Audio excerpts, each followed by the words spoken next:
కూటెను జనధులు కోరి కోపించిన తోట బ్రహ్మాండం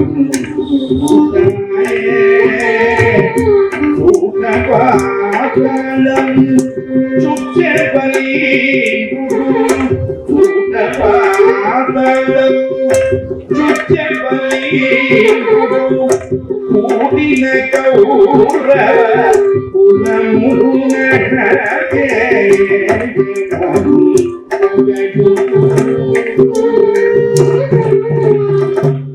ఎవరు రక్షించలేదని తెలుసుకున్నాడు. ఇక్కడ ఏం చెప్పారు అన్నారు. ఈ మాట వినండి అయ్యా అన్నారు. దాని పూర్వజన్మ అభ్యాసనాయోగ బలం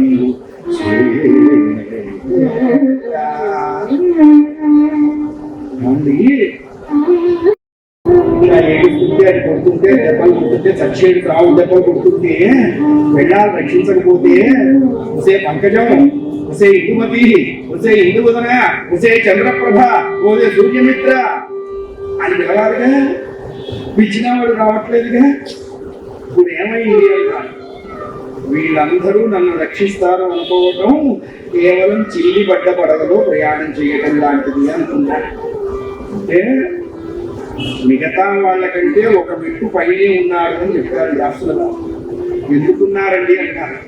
చచ్చిపోయేటప్పుడు అందరికీ స్పృహ కలుగుతున్నదా అండి? అంతా అయిపోయిన తర్వాత వాళ్ళకి రావాల్సినటువంటి లాస్ట్ మెడికల్ రీఎంబర్స్మెంట్ బిల్ అయిపోతుంది హాస్పిటల్ వాళ్ళకి.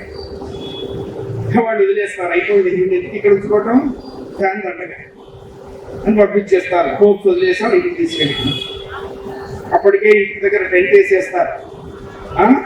వాడిని పడుకోబెడతారు, అంతా ఏర్పాటు చేస్తారు.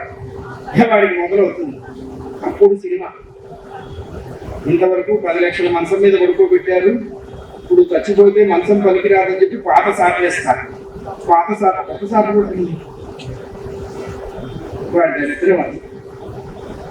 అంతంత సంపాదించి అంతంత వైభవాన్ని అంతంత జీవితాన్ని అనుభవించిన జీవుడు వాడి శరీరంలోంచి వాడి జీవుడు వెళ్లకుండానే వాడికి చిత్రం చూపించేస్తూ ఉంటారు బతుకున్నవాడు. లోక సహజం. వీళ్ళెవ్వరూ కాపాడలేరు అని తెలుసుకున్నాడు వాడు. వీళ్ళే ఇంకా కాపాడతారనుకుంటా. మనం అదే తేడా. ఎందుకు జరిగింది అన్నారు. పూర్వజన్మలో శరీరం వదలబోయేటప్పుడు పరమాత్మని ఆశ్రయించాలి అనేటువంటి ఒక మంచి కర్మ అనుష్ఠానం ఈ గజరాజు చేశారయ్యా. దాని ఫలితం ఇప్పుడు ప్రత్యక్షమవుతున్నది. అది మనం ఫండ్ వేసేస్తాం. మెచ్యూర్ డేట్ వచ్చినప్పుడు నీకు మెసేజ్ వస్తుంది, మీ ఫండ్ మెచ్యూర్ అయింది అని. అందుకనే సుకర్మ అనుష్ఠానం ఎప్పుడు రావాలో అప్పుడు వస్తుంది. దానికి ఏమొచ్చింది అన్నారు. చిచ్చే, వీళ్ళెవ్వరూ నన్ను కాపాడలేదు, వీళ్ళెవ్వరూ నన్ను రక్షించలేదు. నన్ను రక్షించేటువంటి ఒక దివ్య పదార్థం ఏదో ఈ సమస్త బ్రహ్మాండ భాండ కటాహంలో మిగిలి ఉన్నది. అంతా తానై ఉన్నది. తనలో అంతటినీ తీసుకుంటున్నటువంటి ఆ సర్వేశ్వరుడు, జగన్నాథుడు, జగన్నియామక చక్రవర్తి ఎవరైతే ఉన్నారో అప్రమేయుడు, స్వప్రకాశుడు, అవాన్మానస గోచరుడు, భక్త రక్షణ దీక్షా పారతంత్రుడైనటువంటి ఆ పరమాత్మ, ఆ దివ్య జ్యోతి, ఆ పరంజ్యోతి, ఆ మనస్సుకు ఊహించడానికి వీలు లేనటువంటి అచింతమైన రూపం కలిగినటువంటి ఆ పరమాత్మను నేను ఆశ్రయించాలి అనేటువంటి స్పృహ కలిగినది. జయ గోలో భక్తవత్సల భగవానికి. వెంటనే ఏం చేస్తుంది అన్నారు. వీళ్ళ మీద ఉన్న ఆశ మొత్తం ఒక్కసారి తొండంతో నీళ్ళు తీసి నెత్తిన పోస్తుంది. నెత్తిన నీళ్ళు పోస్తుంది, ఆశ మీద నీళ్లు చల్లేస్తుంది. అంతే. ఇక వీళ్ళకి పెళ్ళాలు ఏమి గుర్తు రాలేదు. దగ్గర కళ్ళు కలచి చూసింది, ఏమన్నా కనపడుతుంది అని. అల్లంత దూరంలో ఒక్కటే ఒక్క తామర మొగ్గ కనపడ్డది.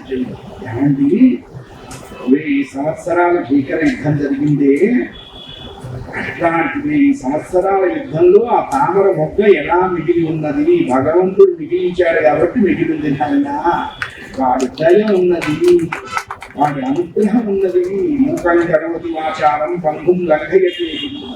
వెంటనే ఆ తామర మొగ్గని అతి కష్టం మీద లాగింది. ఎందుకు లాగింది అన్నారు.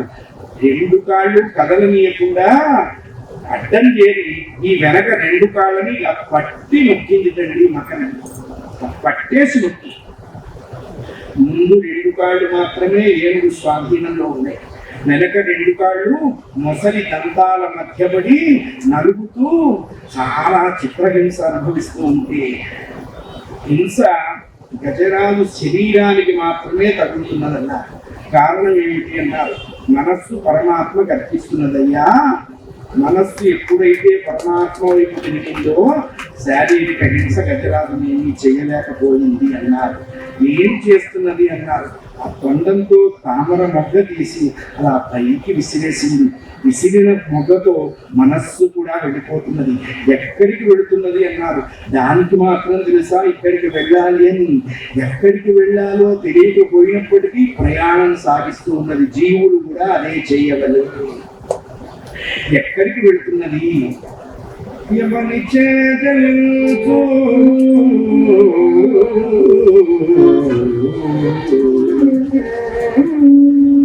ఎవని చేతి జగమెవని లోపల ఉండు లీనమై ఎవని యందుడెందు పరమేశ్వరుడెవ్వడు, మూల కారణం ఎవ్వడు, అనాది మధ్యలయుడెవ్వడు, సర్వము తానయైన వాడెవ్వడు.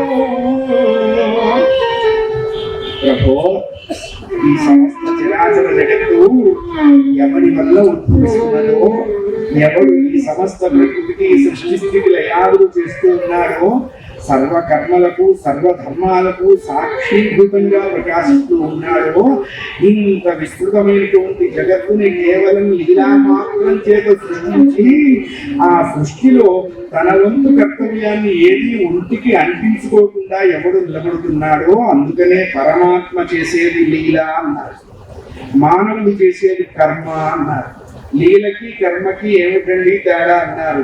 ఆయన ఏం చేసినా ఒంటికి పూసుకోడరా, ఇంత చేసి ఒంటికి పూసుకుంటాం.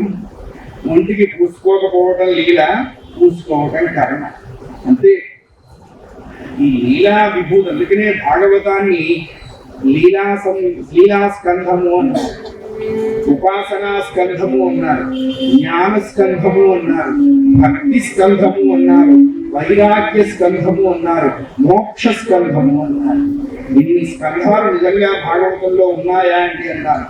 ఎవరెవరికి ఏం కావాలో వాళ్ళు తీసుకున్నారా. లీలా స్కంధం ఎవరు తీసుకున్నారు అన్నారు? గోపకాంతలు తీసుకున్నారు, గోపకాంతలు తీసుకున్నారు. పరమాత్మ పౌగండ వయస్సులో 5-6 ఏళ్ల మధ్యలో ఆ వేపలలో కూర్చొని పిల్లలతో బిళ్ళలు కూడా ఆడుతున్నారు. వాళ్ళెంత అదృష్టవంతులు! లోకాలని ఆడించేవాడితో వాళ్ళు ఆడుతున్నారు. ఈ లోపల ఎవరో ఆవిడ తట్ట నిండా పాలు, పెరుగు, వెన్న, దున్ను అన్ని పెట్టుకొని ఆ తట్ట ఎత్తుకోలేక నానా ఇబ్బందులు పడుతూ ఉన్నది. ఈయన అక్కడి నుంచో అన్నమాట పరమాత్మ, ఒరే కృష్ణ ఇలారా అంటారు. వచ్చి ఏంటి అన్నాడు. కాస్త ఈ తట్ట ఎత్తరా అన్నది. ఎవరి తట్ట వాడే ఎత్తుకోవాలి, నేను ఎత్తను పో అన్నాడు. ఆవిడికి మొహం కోపం వచ్చింది. చిచ్చి పిల్లాడు ఇప్పుడు అయితే అని మళ్ళా వెళ్ళింది. సరే ఎవడో ఎత్తాడు, అయిపోయింది. ఈ లోపల బావి దగ్గర నిల్చున్నాడు. ఈయన అక్కడ ఉన్నటువంటి ఒక మండువా ఇంటి దగ్గర నిలబడి ఆ ఇంటి గుమ్మాన్ని కొట్టుకొని వేలాడుతూ తట్ట దిప్పమంటావా అని అడిగాడు. ఆవిడ నిజా ఇడుగా ఇందాకడితే తట్ట ఎత్తాలన్నా ఇప్పుడు దింపుతావా అన్నది. పరమాత్మ అన్నట్ట, నేను బరువు దింపేవాడిని కానీ బరువు ఎత్తేవాడిని కాదు అయ్యా.